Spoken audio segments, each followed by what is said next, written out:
Okay, hello everyone. Suzanne here. And if you can hear and see me okay, can you type in where in the world you are watching from? I'd love to know where people come from because I'm fortunate enough to be able to meet people from all over the world. And I love that. It makes me feel like we are all in this together. That you want to grow your career from wherever you are in the world. And certainly with this accent, sitting here in Scotland, I know the power of being abroad and working and just understanding where people are from. So just give me a type in where you're calling from so that I can get a sense of who's in the room before I start asking you to type your own questions in. All right, fantastic. So we're seeing Louise. Louise is coming in from London. Fantastic. And she can hear, which is even better yet. And I'm glad you can hear because I would hate to be just visible. That's never a good thing because you'll see just how animated I am without actually saying much or hearing anything. All right, so we've got Allison. I'm really delighted to have people coming in. And I'm really excited about today because we are just focused completely on your career and what it's going to take to get ahead, which is kind of the name of the game and what my clients all have in common. So today we're going to be looking at some of the questions that we've been sent in, as well as some live questions that you might decide you want to pose to us here.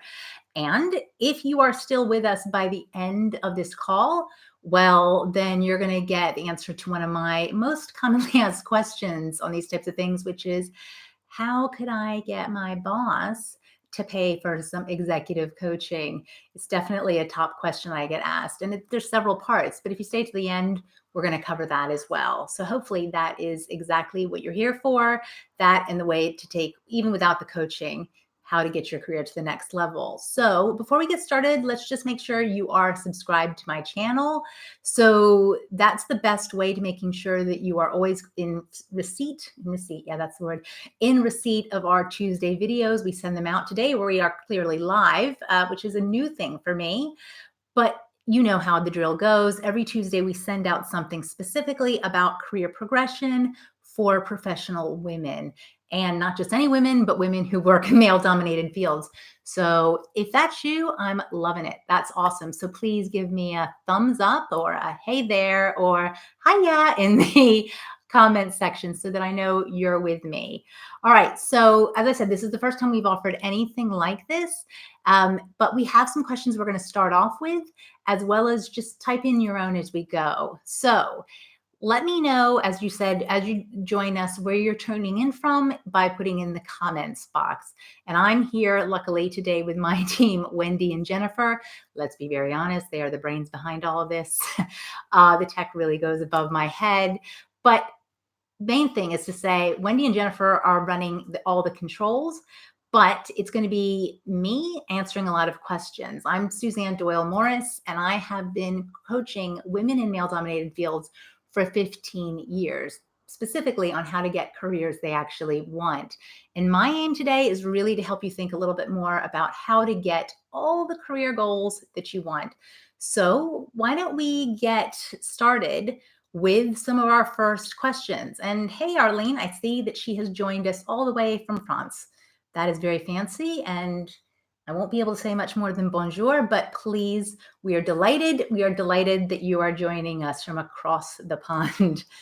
Pond going that way, I guess. Yeah. So in any case, really pleased that you're here. So first question that has come in from Louise.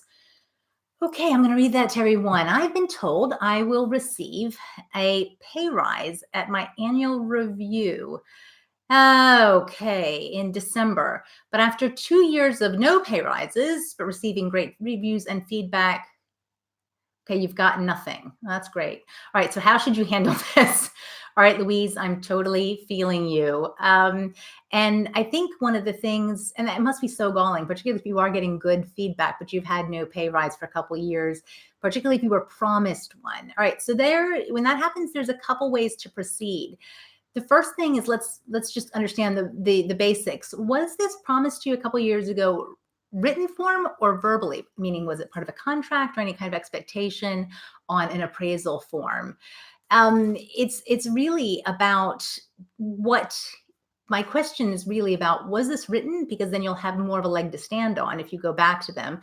But also, was it about potentially meeting certain objectives? So it's one thing to say you'll get a rise for some other reason, but if it was to meet certain objectives, then it's really useful to think, have I actually met those? Have I actually met those objectives? If it was written down, then you can argue a little bit more to show that you are completely in the right.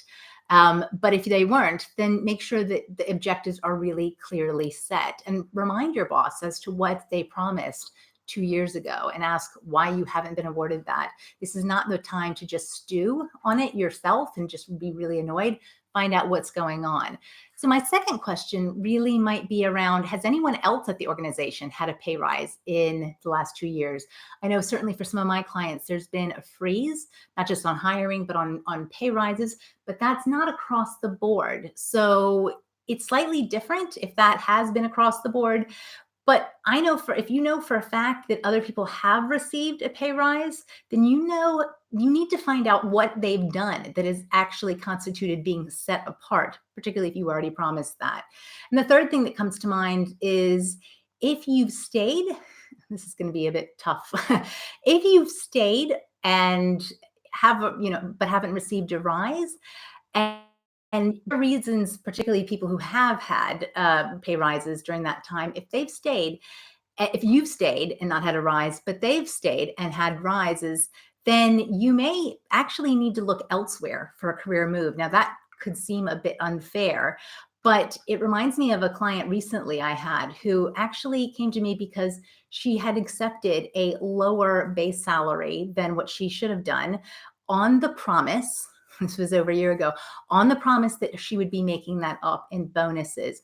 And so she worked her tush off and hit all the targets. And she was routinely regarded in the kind of the top performers list, but they still didn't give her her commensurate results. And what was so interesting to me is she had been very patient with saying, "Oh, I'm sure it's working its way through the system," until she spoke to a colleague of hers, another woman that she actually really trusted and respected.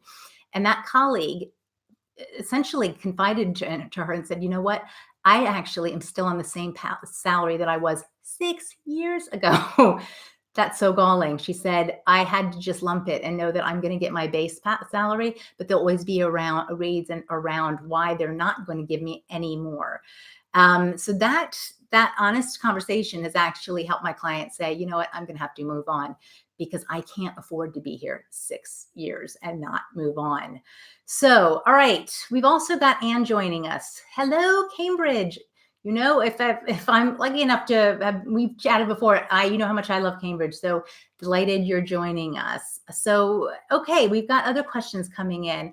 Hope that helped as a base point is think through who's received pay rises and for what reasons, and then you'll need to move on if you haven't. All right, so we've got another question. All right, well, okay, so Allison. Oh, I gotta take a big drink for this one because it's a lot to read. All right, so my manager and most of my colleagues are a good bit younger than me and seem to have more in common. I often feel like an outsider. So how can I integrate myself more? Okay, so Allison, this is something I hear not always frequently about colleagues who are younger. It can equally be if colleagues are older. Essentially, often I think it's the first time when you leave university that you start to realize, God, I'm going to have to work with a lot of people who are not my age because while you're at university, you are surrounded by people who were born within 2 or 3 years of you. So you forget that that is not the real world. The real world is more like the world of work. So I think that there's a couple things to do when you're in that situation or when you're finding it a little tough. The first thing I would say is don't draw attention to the age difference. Certainly don't make jokes either at their expense or yours. So this is not the time to make cracks like, I bet they didn't have this in your day, or I bet you've never seen one of these. Either of those can potentially highlight the difference between the two of you in age. And what's really funny is that self-deprecating humor like that, well, actually, I'm a big fan of it. It's part of the reason I love Britain. It actually can do a lot to put a woman, and I think women tend to do this a bit more in kind of a down power position. So that's not great. I think women do this a lot, particularly since we're socialized to make other people feel better about themselves. But men, on the other hand, are, I find, less worried about making differences between them, saying things that could actually draw attention to their lack of experience. This reminds me of a corporate client I had a few years ago when I was organizing one of the first mentoring programs that I'd ever put together. And we had worked on the campaign trying to get volunteers, both to be mentors and mentees. What was so interesting was that when we tallied up all the volunteers, we had a whole heap of people who volunteered to be mentors. By and large, they tended to be fairly young and relatively inexperienced men. On the other hand, we had a lot of women who were, I would say, 30s, 40s, even 50s, who were looking for mentors.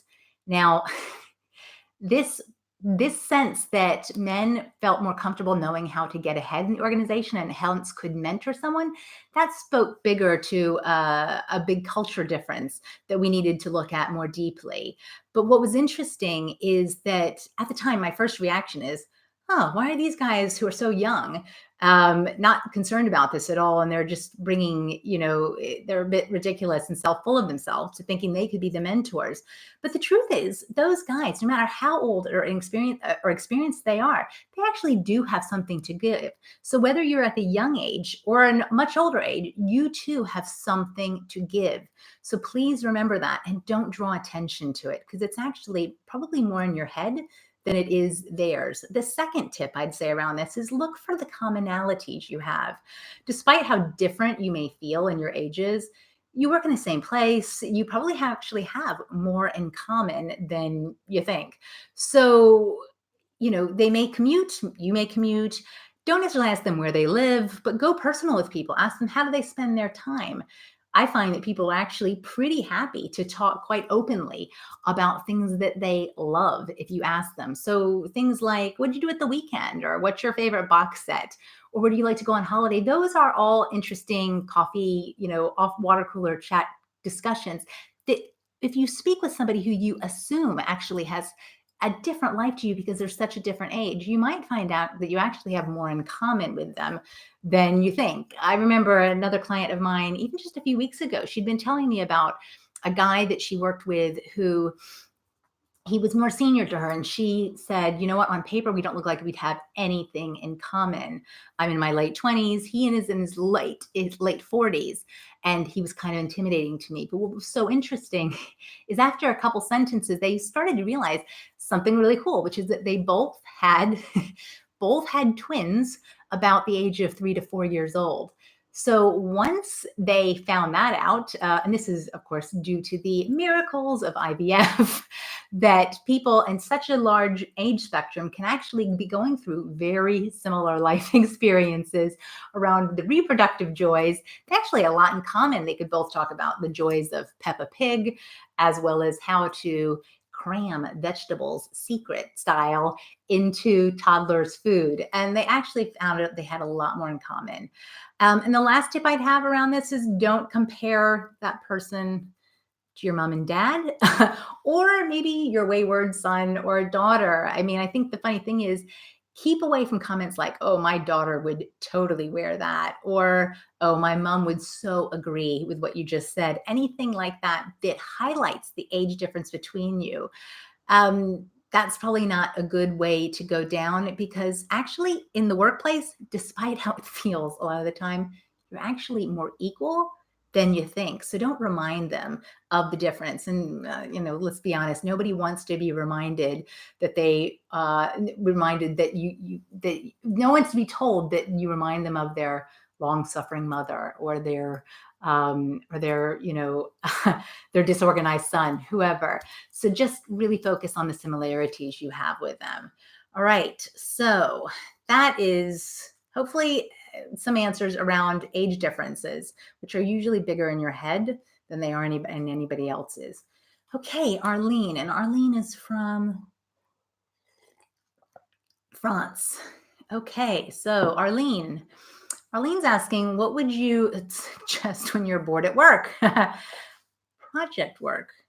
Okay, project work is typically ups and downs, and those in down periods find it's difficult to feel motivated knowing when it will get busy in the near future.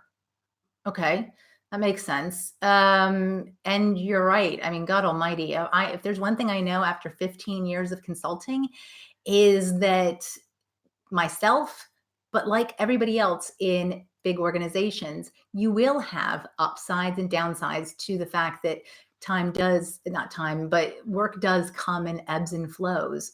For me, I think about one of the first times I noticed this was when I was writing my first book. So I finished my coaching qualifications in 2005, six. And what was so interesting is by then I'd had my PhD as well. And I thought, you know what? I'm going to start working. Then the financial crisis hit. Not a great time. I already had a couple years of coaching experience beneath my belt by the time the financial crisis hit. But the truth was, I was actually going to not have as much work on my plate as I needed.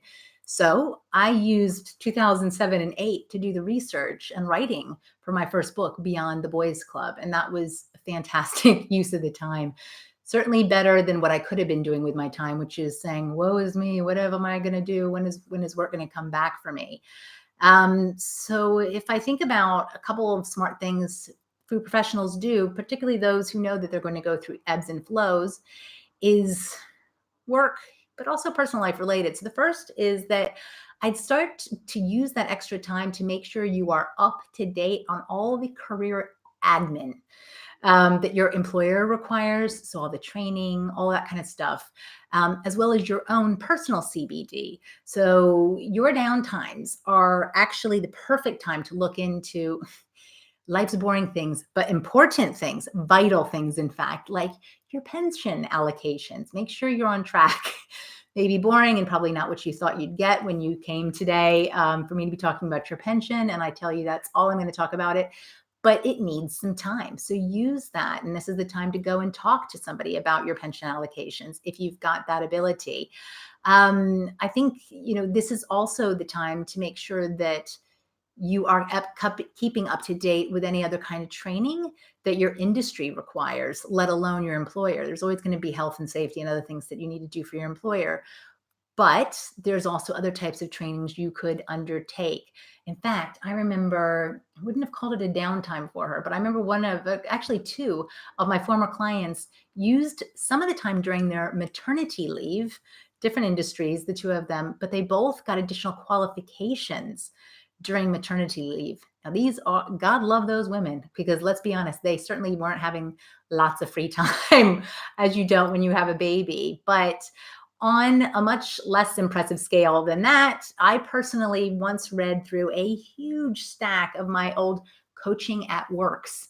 Now, this is a publication for my industry, and just going through all of those and then linking in and writing something, a specific comment to everybody that I thought there was an interesting article about and I liked something they'd said. That was a really great way to keep networking and just use that downtime. Otherwise, they just sit in your good intentions pile. So downtimes at work are a great time to get through your good intentions pile. You know the pile I'm talking about. It's all the books and other things that you need to be doing that you never have time for during the rest of the year. So please use them. And then on a personal note, I guess the second thing I'd say about that is to notice these downtimes. There's often, the more years you've been in an industry, the more you notice that there are things you can be doing that are more fun. So this is the time to plan some of your holidays, visits from relatives, even big house projects where maybe it's easier for you to get home early because there's just a little bit less on at work, which means that that room can definitely get painted. Even if you don't absolutely love your in-laws, getting through the annual visit from them is arguably better way of using your downtime than just worrying about all the work you are not getting.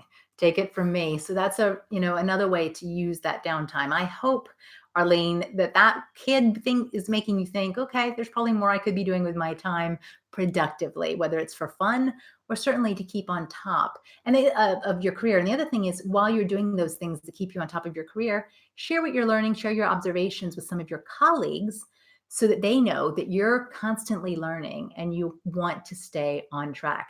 This is going to be all the more important in a VUCA world that we all live in, where it's volatile and, just hugely changing all the time. All right. So we've got some other comments.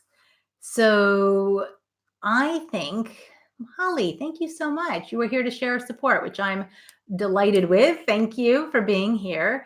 All right. So we have Holly, you've said age doesn't matter. Yeah, that's true. So I got to agree with you, particularly as I'm somebody who's married a man much older than myself. So I completely agree that age doesn't matter, though at the time, I must say, it did take me a little time to get over that. All right, so that is some of our tips so far. All right, so what I'm going to do now is just look at some of the things that have come in from others, because we had some people kindly send in questions before, which is awesome. Okay, so here's one which came in from Tanya. All right, Tanya says something I imagine a lot of us have identified with. So, how can I deal with a lack of confidence in my role after taking 2 maternity leave periods in 2 years? Wow, Tanya. Okay, you're really working it. That's amazing that you could do that. Not the maternity leave, just have the energy for 2 babies. That's awesome.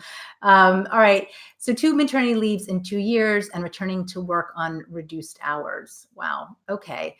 All right. So I get that you have been out of your professional role, Tanya, for a couple years, but let's be really honest. Tanya, you certainly haven't been short of meaningful work. That is hugely meaningful. And in many ways, I'm quite certain you're busier than you've ever been before. And I'm quite sure that no matter how bad a boss, let's be honest, that you've ever had, they probably didn't ever vomit or poop, maybe even simultaneously on you at at the same time, and then expect you to clean that up. So you've been through some stuff, and I hate to think of you as not having confidence, because Lord Mighty, as the mother to 2 gorgeous toddlers, you've no doubt been through a lot. So let's work on keeping your confidence high.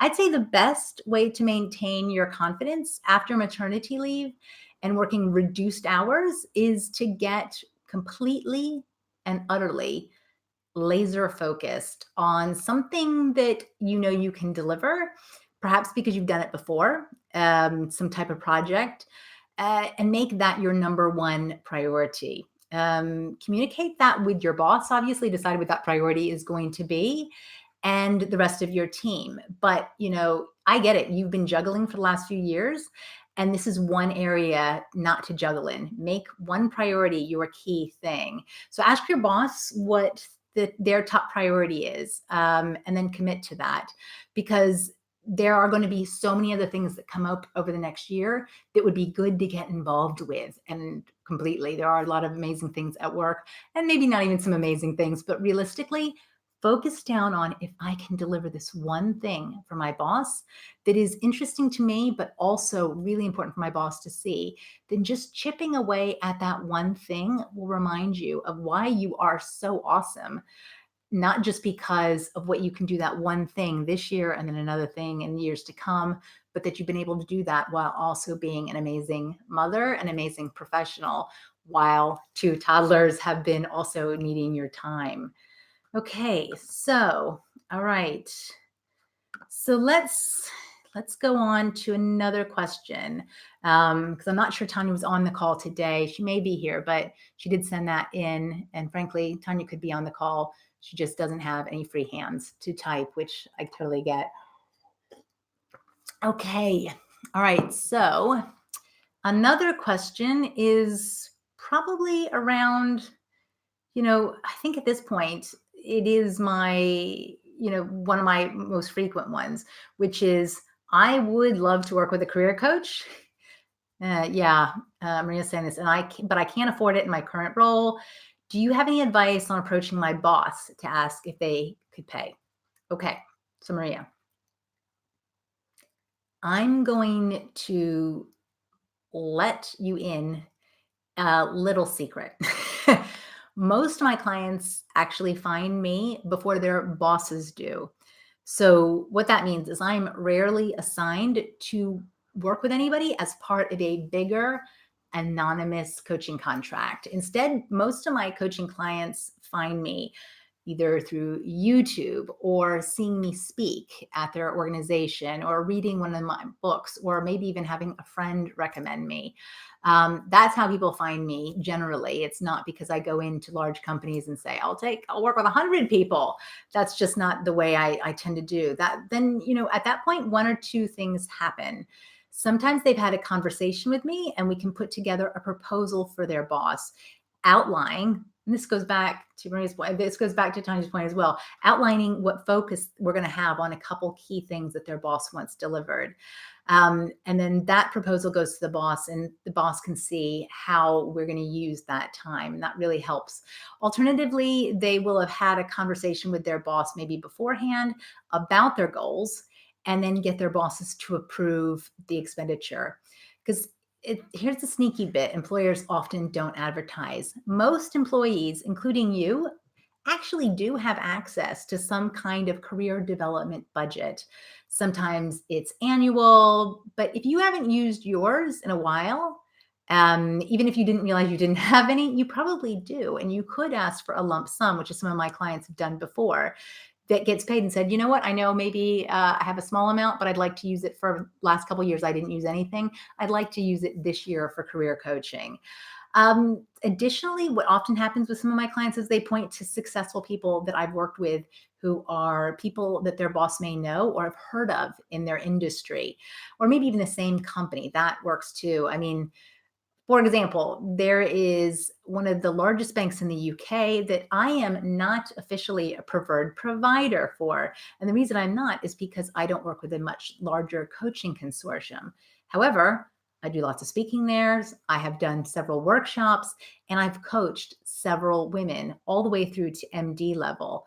And what's really interesting is that happens only because they can point out to their boss, well, Suzanne helped get Sarah, Jane, and Mary up to MD positions in this very bank. So even though my name is not officially affiliated with the organization, that actually speaks volumes to their bosses because that's impressive. Because actually, we all know not everybody gets to MD level, and so when they say, "Yep, Sarah, Jane, and Mary," that is who she worked with, and they all got to MDs. Okay, that's impressive.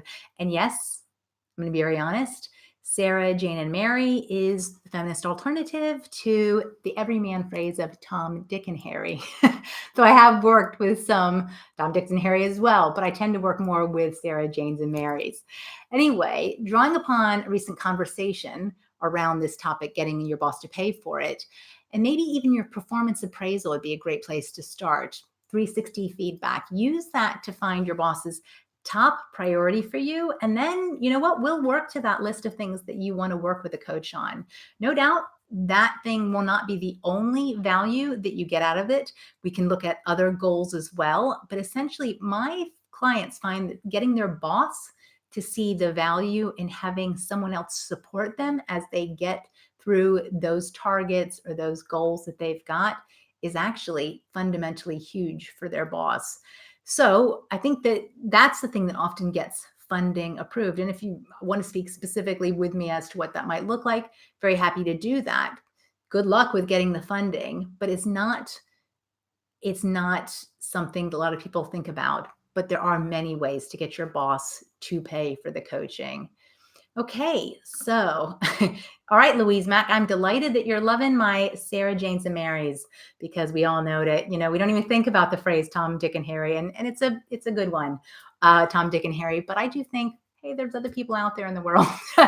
Let's create these other ladies. So, all right, if that is the last of the questions, then I think I'll wrap up now. But remember, if you're not already subscribed, get on our list so that you're aware of these types of live events we're going to have, as well as our Tuesday drops every time we put out a new video that is essentially about getting ahead as a woman in a male dominated field. So thanks hugely for tuning in. And if you like the topic, or more specifically, if you'd like us to talk about other topics, send us ideas for what you want to hear most about. And in the meantime, hope to see you soon. And thanks for coming in today for our first ever one of these videos. Thanks very much.